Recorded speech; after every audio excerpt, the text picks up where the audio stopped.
আপনাদের মাধ্যমে আমরা একটা বার্তা পৌঁছাতে চাই।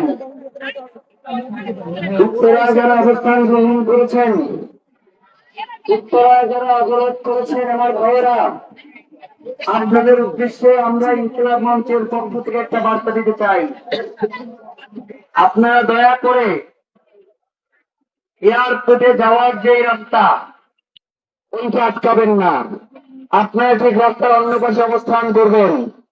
আপনাদের কারণে কোন ভাইয়ের ভবিষ্যৎ যাতে নষ্ট না হয়, আপনাদেরকে সেই ব্যাপারে সহযোগিতা করার জন্য বিনীত অনুরোধ করছি। উত্তরায় এয়ারপোর্টে যাওয়ার দিকের যে রাস্তা, আপনারা দয়া করে সেই রাস্তাটা ছেড়বেন।